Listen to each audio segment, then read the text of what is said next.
잠언 25장 11절 다 함께 읽겠습니다. 시작. 적합하게 한 말은 그림들에 있는 금사과들 같으니라. 아멘. 자, 설교의 제목은 금사과의 의미는 입니다. 금사과의 의미는.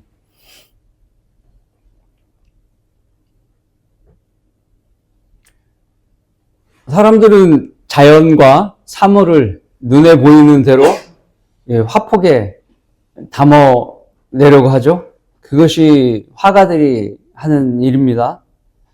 그런데 요즘에는 어때요? 디지털 카메라와 스마트폰이 너무나 발전되어 있기 때문에 애써 그림을 그리지도 않아도 선명한 것을 이제 화일에 담을 수 있게 되어 있습니다. 그리고 진한 것을 또 볼 수도 있고요.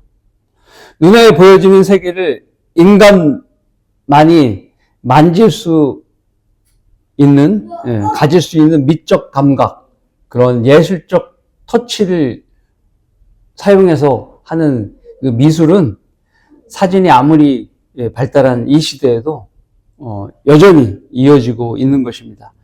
그림은 무엇을 주제로 그렸는지에 따라서 다양해요. 산수화도 있고요. 인물화도 있고 풍속화도 있습니다. 또 그림은 어떤 재료를 썼는지 그리고 어떤 기법을 사용했는지에 따라서 다양한 종류로 나뉠 수가 있습니다.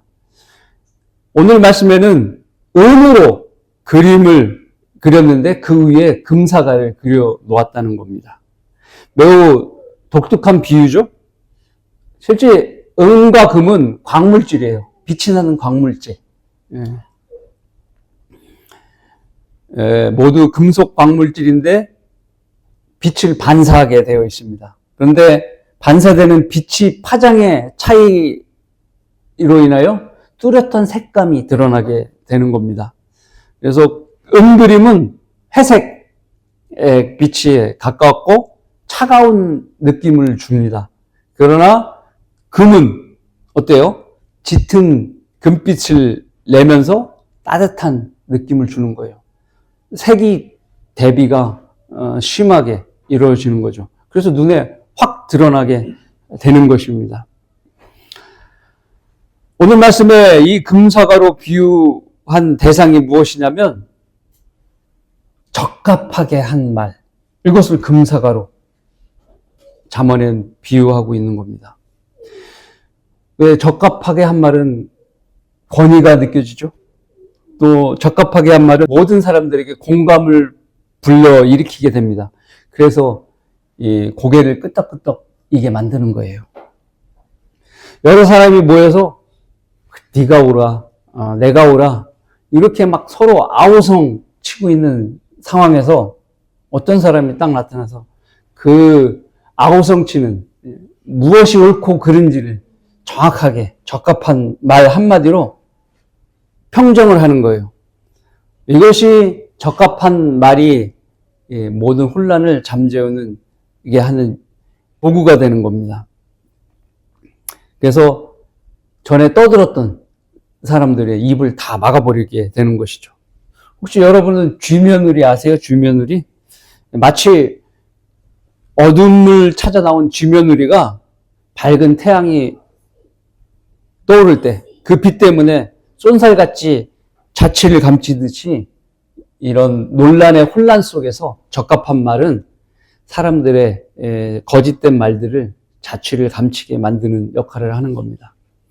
욥기에서는 우리는 고난 속에 욥을 위로하기에 찾아온 그 친구들을 알고 있습니다. 그들이 한 일은 욥을 위로한 것이 아니라 오히려 수많은 논쟁을 통해서 욥을 혼란케 했습니다. 그러나 욥과 그 친구들이 가진 수많은 논쟁들을 하나님께서는 하나님의 말씀으로 잠재워버리게 됩니다. 어떤 말씀을 하셨냐?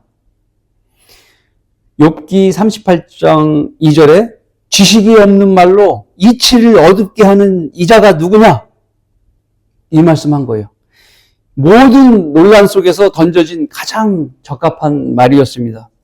하나님께서 이 말씀을 하니까 사람들의 입이 다 닫힌 거예요. 더 이상 말을 할 수가 없게 된 거예요. 하나님께서 이 질문 위에 뒤이어 39가지의 질문들을 말씀하십니다. 바로 최종 권위자이신 하나님의 금 같은 권위 있는 말씀이 선포될 때 누구도 답변할 수가 없었던 겁니다. 모든 논란을 잠재울 수 있는 가장 적합한 말씀을 하나님께서 하셨던 겁니다. 그래서 아버지의 말씀은 진리라고 예수님께서는 요한복음 17장 17절에 말씀하시죠. 이와 같은 사례는 욥기에서만 찾아볼 수 있는 것이 아닙니다. 성경의 모든 부분에서 아담의 후예들은 자신들만의 은그림을 그렸던 겁니다. 이제 본문의 말씀을 토대로 우리의 은그림 속에 있어야 할 금사가들은 무엇인지 이 주제로 이 시간을 여러분과 나누고자 합니다. 자, 지금부터 시작합니다. 우리의 은그림 속에 있어야 될 금사과는 무엇입니까? 첫 번째, 그리스도인으로서 적합한 말들을 해야 합니다. 말씀은 골로새서 3장 17절의 말씀입니다. 또 말에 있어서나 행실에 있어서나 무엇을 하든지 모든 것을 주 예수의 이름으로 하고 그를 통하여 하나님 곧 아버지께 감사를 드리라. 소위 구원받은 사람은 하나님의 아들답게 말을 해야 합니다.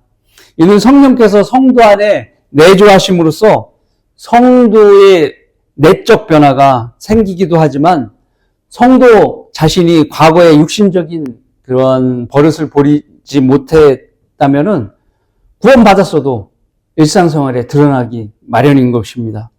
이런 육신적인 모습을 세상 사람들이 보면은 저 사람 구원받은 거 맞아? 저 사람 믿는 사람 맞아? 이런 얘기를 하면서 조롱하는 겁니다. 에베소서 4장 28절부터 32절은 이렇게 말씀합니다. 너의 입에 어떠한 더러운 말도 나오지 아니하게 하고 오직 서로를 세우는데 필요한 좋은 것만을 말하여 듣는 자들에게 은혜를 끼치게 하라. 하나님의 거룩한 영을 슬프게 하지 말라. 너희가 그로 인하여 구속의 날까지 인치심을 받았느니라. 이 구속의 날은 우리가 몸이 변화되는 그날을 얘기하는 거죠.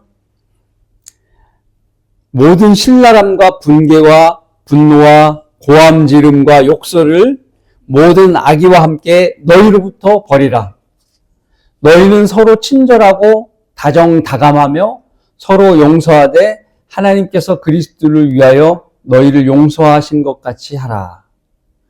여기까지입니다. 그리스도인은 더러운 말 대신 좋은 것만 말하라고 말씀합니다. 그래서 듣는 자에게 은혜를 끼치게 할 것을 당부하고 계십니다.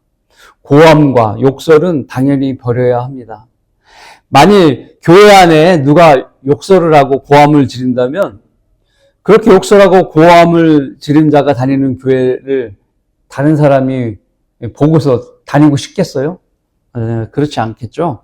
처음 방문한 사람이 그런 광경을 보았다면 뭐 이런 교회가 다 있어 하고 교회를 나오지 않을 겁니다. 우리 교회는 그런 사람이 없습니다. 다행히. 가뜩이나 사람이 없는 교회에 그런 사람이라도 있으면은 난감해지는 것이죠. 또 교회 외부에서도 성도가 그런 모습을 다른 사람에게 보인다면은 저 성도가 다니는 교회를 다니면 안 되겠다. 이렇게 하는 것이죠. 이는 각 성도는 지상에 지역 교회를 대변하는 지위가 있으므로 각 성도는 말과 행실이나 모든 면에서 조심해야 하는 것입니다. 항상 나 자신이 교회의 얼굴이자 마스코트라고 생각해야 됩니다. 나 자신이 교회의 주인이라고 생각해야 되는 겁니다. 그래서 교회 안에서나 밖에서나 내가 다른 사람의 모범이 되려는 노력을 해야 합니다. 이런 자세가 주님의 교회를 위해서 필요한 것입니다.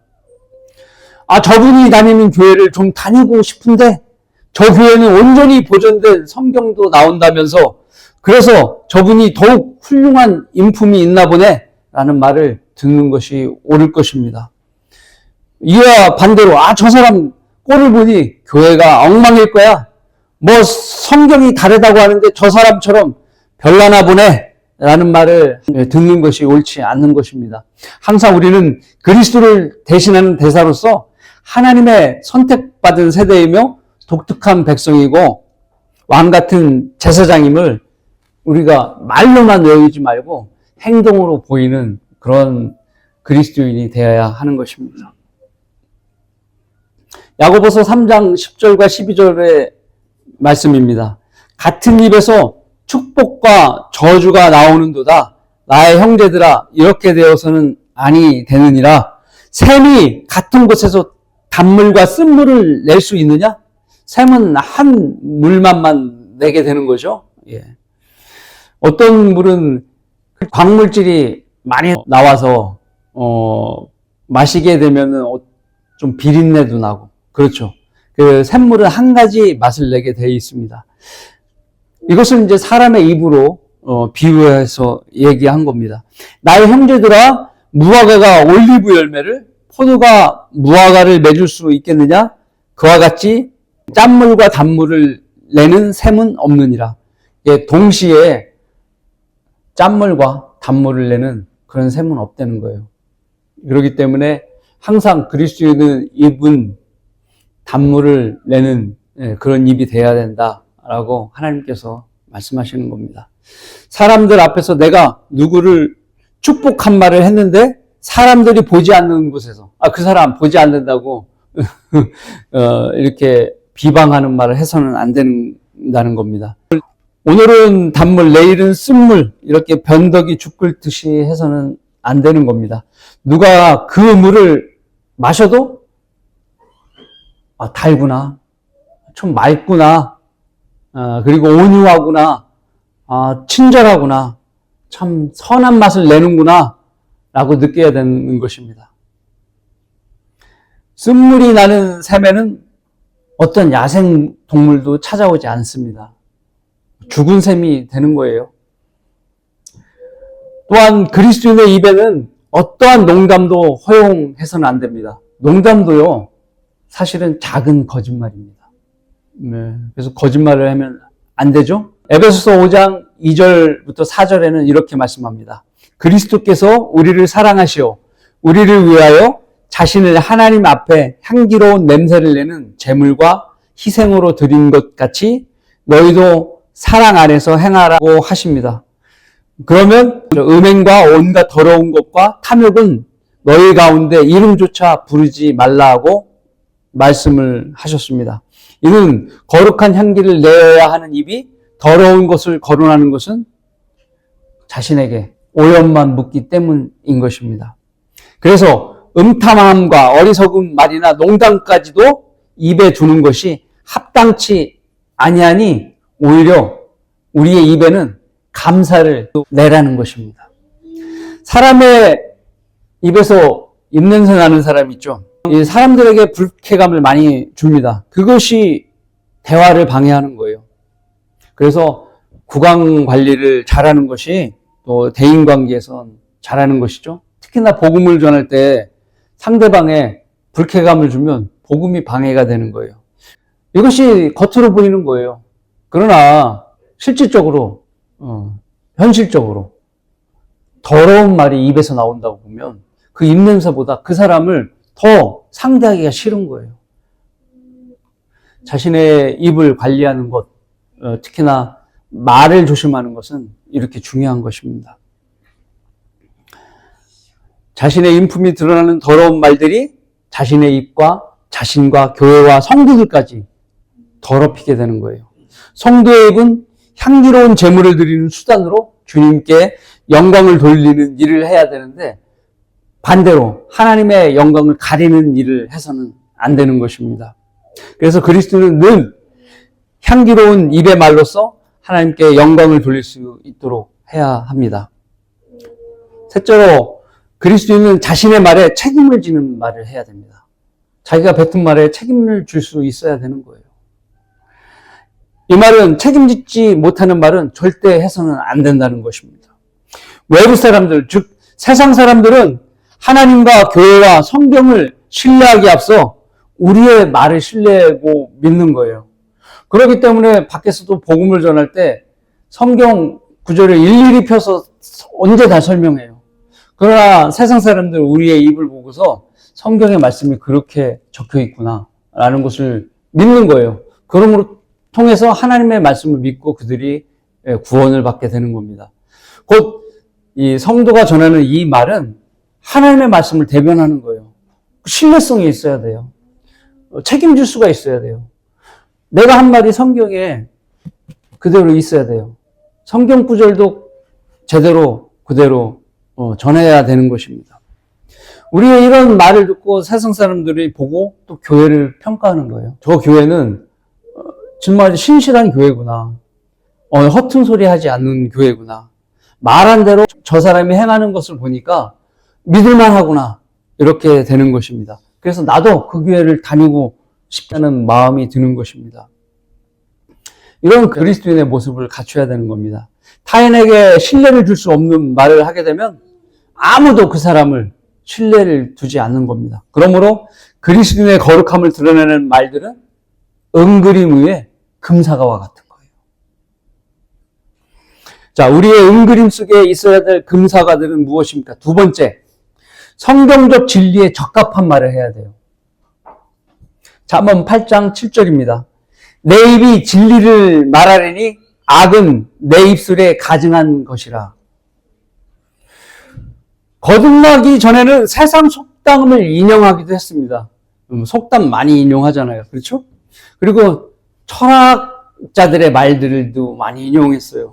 그리고 누가 어떤 일이 일어나겠다라는 말을 했다. 거짓 예언들을 신뢰하고 또 세상 풍조에 따라서 이리저리 살았습니다. 그런데 우리는 이제 하나님의 아들로서 성경의 진리로 그것들이 다 잘못된 것을 알고 있어요. 근데 구원 받았는데도 성경의 진리를 얘기하지 아니하고 과거의 철학자들의 말, 속담 이런 것들을 인용하면 되겠습니까? 안 된다는 거예요. 아버지의 말씀으로 우리를 거룩하게 하옵소서. 아버지의 말씀은 진리이니이다. 바로 하나님의 말씀, 나도 거룩하게 하고 듣는 사람들도 거룩하게 할 수 있는 것입니다. 바로 성경 말씀이 진리이기 때문입니다.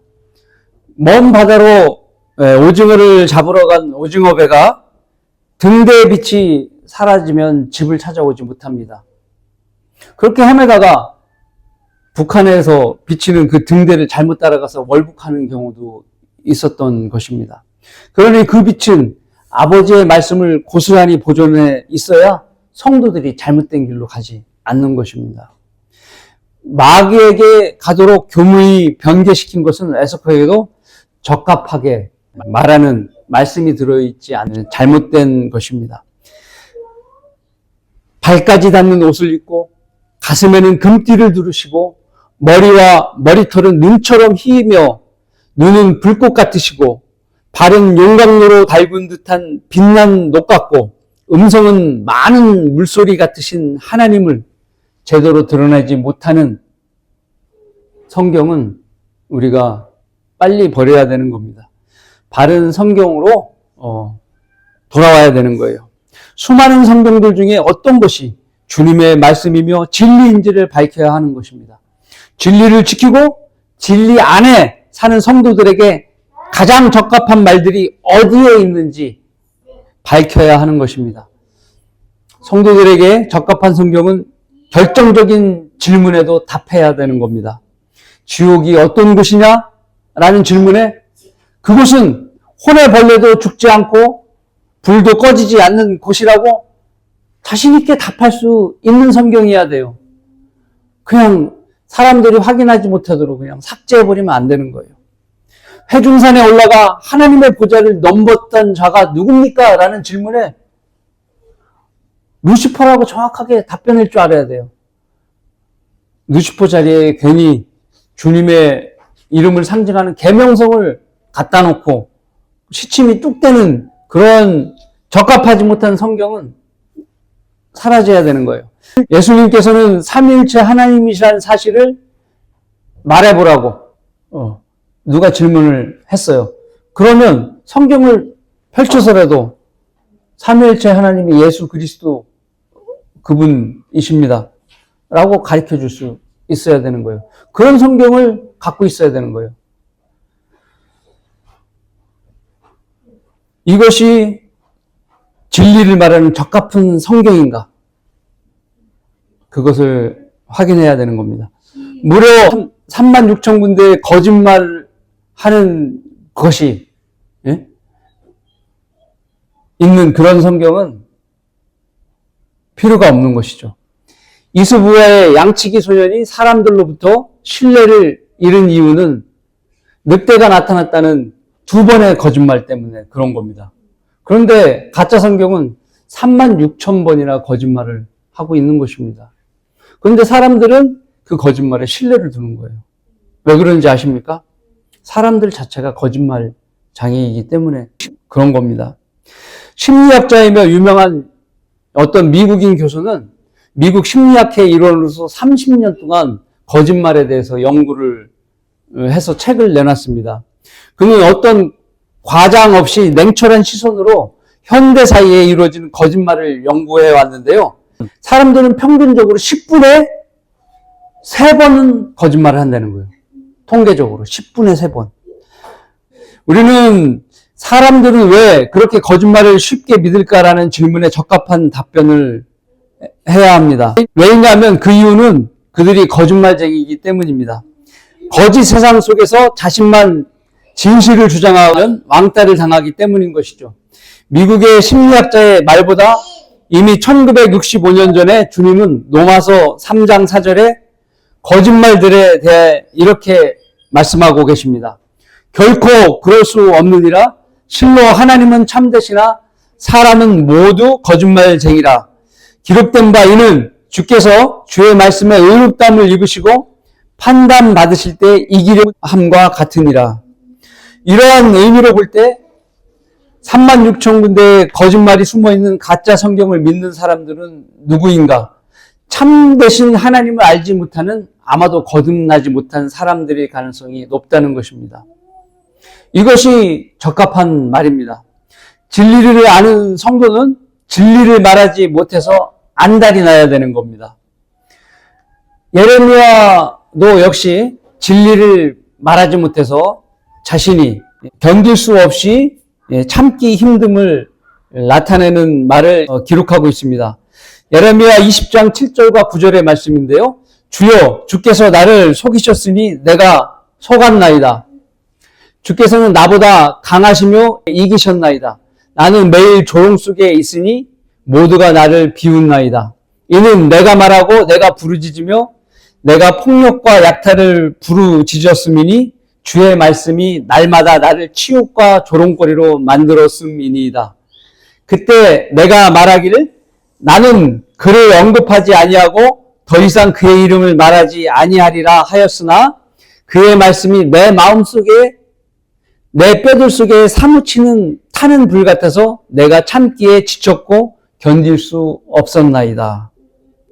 왜 이렇게 예레미야는 말하는 게 참기 힘들 정도로 괴로웠을까요? 그것은 하나님께서 예레미야에게 이스라엘 백성들이 앞으로 이렇게 멸망할 것이라는 그 말씀 예언을 하셨는데요. 예레미야가 그 말을 전할수록 사람들이 또 왕이 신하들이 예레미야를 박해했던 거예요. 어떤 말이냐? 어떤 말을 전했느냐? 그 말은 이겁니다. 보라, 내가 너를 네 자신과 네 모든 친구들에게 두려움이 되게 하리니 그들은 그들의 원수들의 칼에 쓰러질 것이며 네 눈이 그것을 보리라. 이제 칼에 그들이 쓰러질 것이라고. 아주 불안한 이야기를 전한 거예요. 하나님께서 전하는 얘기가. 두 번째는 내가 온 유다를 바빌론 왕의 손에 주리니 그가 그들을 사로잡아 바빌론으로 데려갈 것이며 칼로 그들을 죽이리라. 또 유다 사람들을 바빌론으로 끌고 간다는 거예요. 그러니까 이 유다 사람들이 들었을 때 불쾌하죠. 그런 예언을 하니까. 그러니까 예레미야가 공격을 받은 거예요. 세 번째로 내가 또 이 성읍의 모든 힘과 모든 소득과 모든 귀중한 것들과 유다 왕들의 보물을 그들의 원수들의 손에 넘겨주리니 그들이 그것을 약탈하고 취하여 바빌론으로 가져가리라. 네 번째로 네 파술과 네 집에 거하는 모두가 사로잡혀 갈 것이며 너는 바빌론으로 가서 거기서 죽어 묻히리니 너와 네가 거짓말을 했던 네 모든 친구들이 그러하리라. 이런 말을 전한 거예요. 그러니까 고통을 받으니까 예레미야는 입을 열 수가 없잖아요. 예? 그렇죠. 더 이상 고통받기 싫을 거 아니에요. 누구나. 그런데 참기가 힘들었다는 거예요.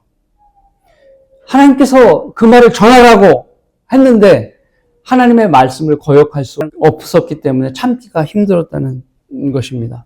그 당시에 선지자들에게 주어진 가장 적합한 말은 유대인들에게 심판을 경고하는 것입니다. 진리를 선포해야 하는 겁니다. 여러분도 그 선포하는 그 자리에 있는 겁니다. 어떤 어려움에도 소수의 사람이라는 상황에서도 여러분에게 가장 적합한 말은 세상을 향해서 주 예수 그리스도를 믿으라고, 구원 받으라고 이 말을 해야 하는 것입니다. 예레미야 선지자처럼 주의 말씀이 내 마음속에, 내 뼈들 속에 사무치는 타는 불 같아서 내가 참기에 지쳤고 견딜 수 없나이다 라는 고백이 여러분의 입에서도 나와야 되는 겁니다. 이 고백대로 실행하면 그리스도의 심판석에서 여러분에게 상급이 쌓이는 것입니다. 우리의 은그림 속에 있어야 할 금사과는 무엇입니까? 세 번째, 상황에 적합한 말을 해야 합니다. 잠언 25장 11절 오늘 말씀입니다. 적합하게 한 말은 은그림들에 있는 금사과들 같으니라. 답답했던 상황에서 누가 감히 말하지 못하고 있던 진실을 그의 입에서 쏟아낼 때 요즘 신세대들은 그 사람을 사이다라고 말합니다.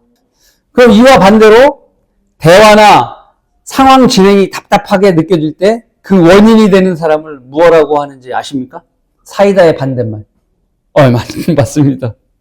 예, 고구마라고 합니다. 예, 구운 고구마를 맛있게 먹다가 목이 메어본 사람이 지어낸 말 같아요. 예, 그 답답한 것을 뚫으려면 빨리 사이다를 먹어야 되겠죠? 하나님의 말씀은 적합하게 한 말은 사이다가 아니라 금사과로 말씀하고 계십니다. 적합한 상황은 무엇입니까? 첫 번째, 시간에 합당해야 되고 대상에 합당해야 되고 장소에 합당해야 하는 겁니다. 이 모든 조건이 맞는 것이 적합한 상황인 거예요. 이런 적합한 상황에 맞는 적합한 말을 해야 되는 겁니다. 우리는 간혹 각 구원받은 어린 성도에게 너무 수준 높은 이야기를 해주는 경우가 있어요. 이제 교회에 각 구원받은 사람이 왔어요. 근데 어떤 얘기를 하냐? 아담이 선악과를 먹음으로 물의 순환체계가 피의 순환체계로 바뀌었습니다. 어려운 말이에요. 이 말을 설명하려면은 성경 구절과 구약의 말씀과 신약의 말씀을 모두 이게 드러내서 이야기를 해줘야 되는 거예요. 근데 그 얘기 성경에도 제대로 이 말씀이 나와 있지 않는 이 말씀을 가지고 그 사람이 이것을 이해하려고 그러면 힘든 거예요. 그래서 우리 젖을 먹는 아이가 고기를 먹는 거나 똑같은 것이죠. 그러면 시험이 들어서 안 나와요, 이 사람이. 너무 어려운 말을 감당하지 못해서 오해를 하게 되는 겁니다.